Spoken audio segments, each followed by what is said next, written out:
अपने दृष्टिकोण को सही साबित करने के लिए अपनी अपनी काफी दलीलें थी।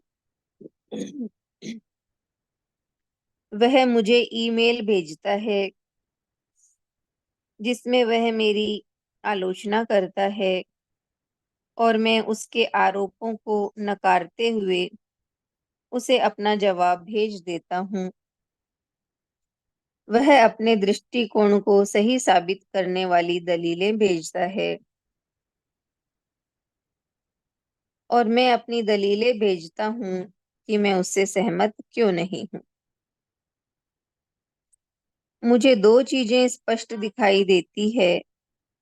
हर व्यक्ति के पास अपनी हर बात के लिए कोई न कोई दलील होती है और इससे भी बड़ी बात यह है कि वह अपने निष्कर्ष पर अटल रहना चाहता है।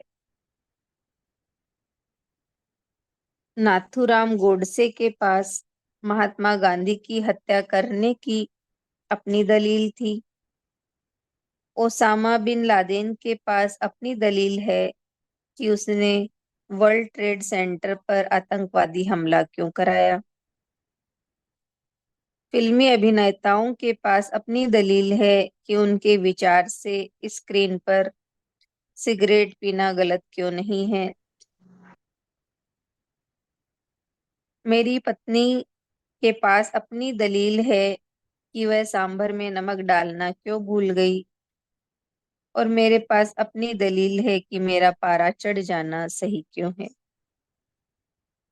हर किसी के पास अपनी बात के लिए दलील होती है और वह खुद को ही सही मानता है। सच कहूं तो यह समझ आ जाने पर कि अपनी हर बात के लिए अपनी दलीलें देते देते और अपने निष्कर्ष पर अड़े रहते रहते ही मैंने अपना सारा जीवन बिता दिया है। मन ही मन बड़ी ग्लानि अनुभव होती है।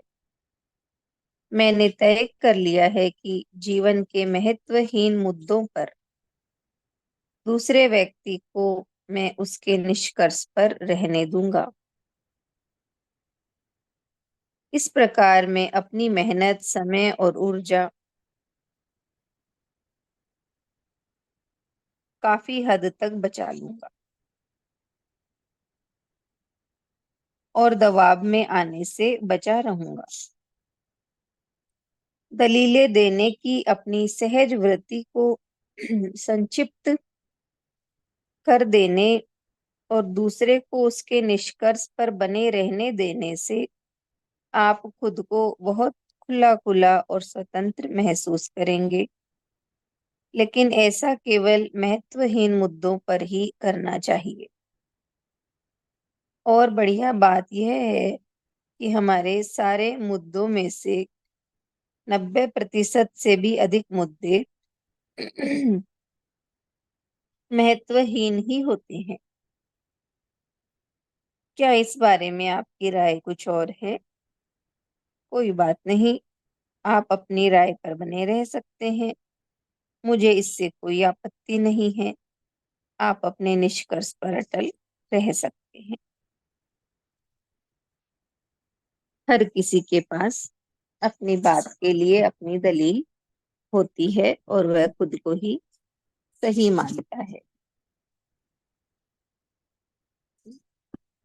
यही बताया है सारे उदाहरणों से कि हर व्यक्ति के पास अपनी दलीलें होती है, खुद को सही साबित करता है और सामने वाला भी अपने को सही साबित करने में लगा रहता है।